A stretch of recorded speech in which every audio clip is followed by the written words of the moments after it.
a proposta de reforma da Previdência aprovada em primeira instância em São Paulo. Isso é importante para vocês que são de outros estados e outras cidades. O que se faz em São Paulo, a gente sabe que, infelizmente, especialmente as coisas horríveis, se reproduz pelo Brasil afora. E as reformas liberais que estão sendo aprovadas aqui na Prefeitura e no estado de São Paulo podem se reverberar por todo o Brasil, e o que elas significam é, na prática, corte de salário dos servidores públicos, fim da própria aposentadoria a longo prazo.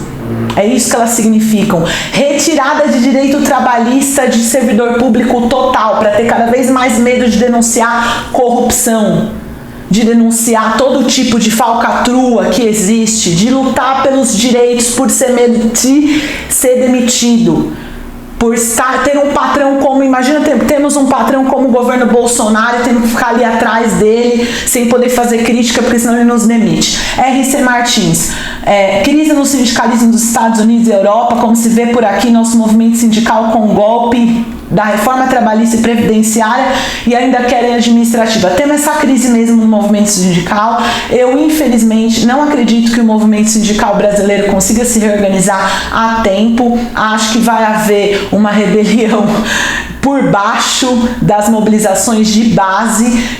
A única contradição é se essas movimentações vão ter um mínimo de coordenação política, um mínimo de organização, e isso é o que faria a diferença. Imagina toda essa galera junto falando assim: chega, vamos aumentar o orçamento para educação, para a saúde, agora, vamos garantir o auxílio emergencial, chega de pagar essa dívida para os bancos, para os grandes capitalistas, acabou, não vamos pagar mais, vocês que se virem, porque os bancos, nesse ano, eu tenho um dado aqui, que eu vou pegar, da Folha de São Paulo, né, que foi divulgado, 62% de lucro por trimestre.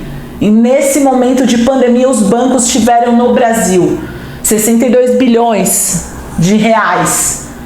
Esse é o dinheiro que esses banqueiros lucraram no Brasil, enquanto a gente aumentou o número de pobres, de miseráveis, de pessoas passando fome, sem condição de pagar água, luz, telefone, trabalhando para comer, comendo para trabalhar, sendo mega explorada nos aplicativos, sendo mega explorado num trabalho ultra precário, sem nenhum direito trabalhista. É disso que a gente está falando.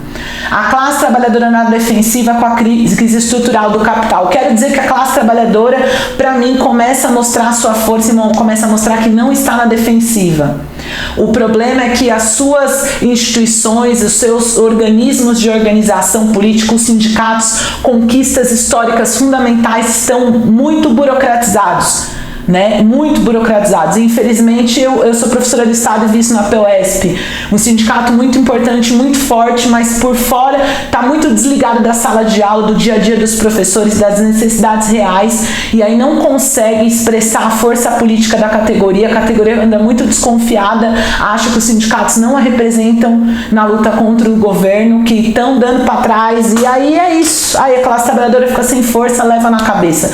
Denis Cauã, a CUT, que é a grande central sindical, nunca se mobiliza, a estratégia dela é sempre eleitoral. Essa questão da CUT, a CUT foi uma existência da CUT, foi uma vitória profunda para a classe trabalhadora, mas hoje a CUT, ela não mete medo na burguesia, infelizmente isso é muito triste, não mete medo na burguesia, a burguesia passou todos os ataques e, na minha opinião, não existe essa força dentro da CUT para bancar essa luta política que a gente precisa bancar, e essa força vai ter que vir da base de uma reorganização mesmo profunda. Eu entrevistei uma professora da prefeitura que estava lá em frente à câmera, uma professora de luta, uma diretora de escola que estava organizando a comunidade dela, fazendo aula na rua contra o assédio moral da diretora de ensino, dizendo que ela ia se danar. Essa professora estava falando: toda escola faça aula na rua, chame a comunidade, organize atividade de bairro. É assim que a gente vai derrotar. Não esperemos a burocracia sindical, não esperemos nada nem ninguém. Tá todo mundo muito adaptado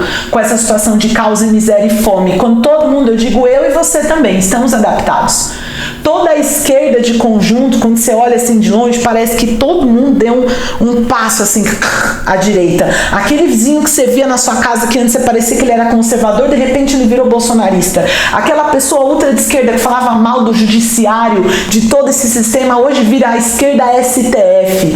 Aquela galera que ficava em crise com o sistema de saúde e que era uma galera um pouco mais alternativa, depois virou amante da OMS. Então tá tudo muito complicado mesmo, tá tudo muito complicado da gente entender esse posicionamento. A gente tá com medo e tá dando passos para trás. E o problema não é nem dar passos para trás na perspectiva tática, porque às vezes seu inimigo chega e você não tem o que fazer, né? Você só tem que dar passo para trás, você não consegue andar para frente. Isso tudo bem.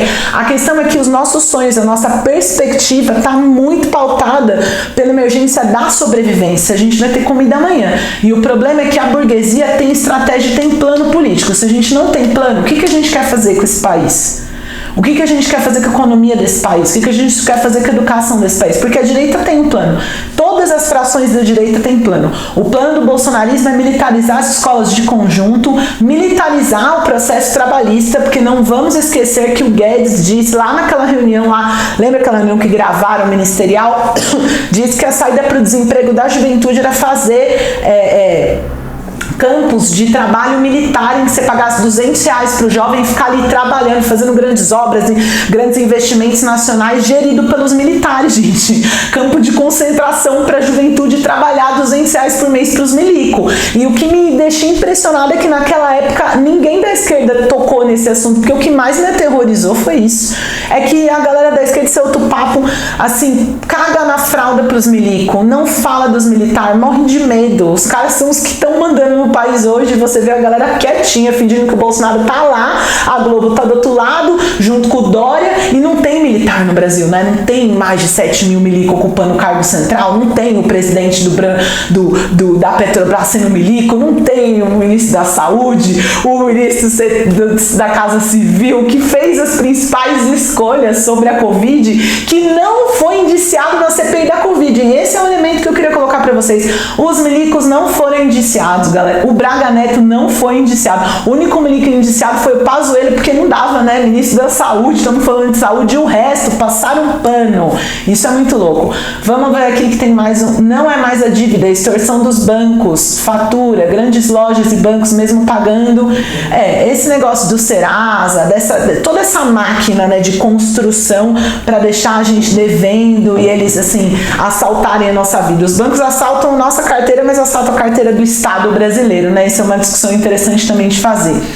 Mas é isso que, bom, voltando, porque falando muita coisa, tem essa questão internacional das greves dos trabalhadores nos Estados Unidos, das greves aqui no Brasil, da necessidade de unificação dessas lutas para a gente ser vitorioso, né? Qualquer unificação, então você que está em alguma organização política, né, partido, é importante conversar qual a responsabilidade do seu partido, da sua organização, do seu coletivo nesse processo de greves, né? Estamos tentando coordenar essas lutas, para essas lutas serem vitoriosas. O que significa os professores da prefeitura aqui no estado, na cidade de São Paulo, derrotarem o plano de fim da carreira do servidor público, derrotarem esse projeto de reforma da Previdência? Significa um alento a nível nacional que lutando, indo pra rua, se organizando, fazendo greve, é possível resistir.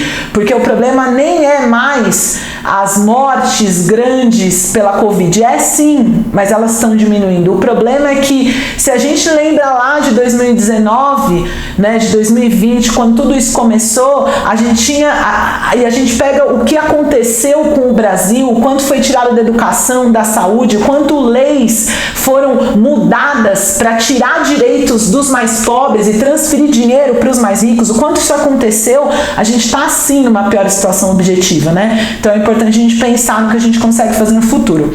Bom, acho que são esses os temas centrais. Queria saber se vocês têm alguma dúvida.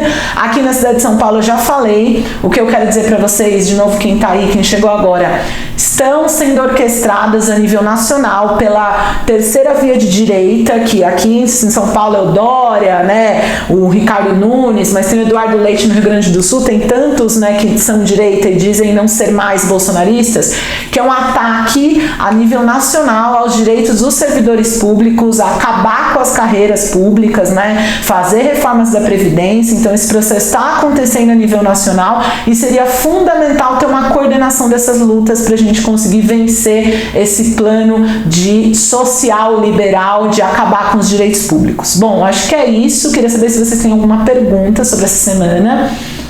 Eu acho que essa semana perguntaram, o impeachment, CPI e o Bolsonaro. Bom, impeachment, CPI e Bolsonaro. Eu tava conversando também aqui em casa e perguntaram, você acha que o Bolsonaro vai ser preso? Eu fiquei assim, olha, aí eu fiquei pensando um tempo.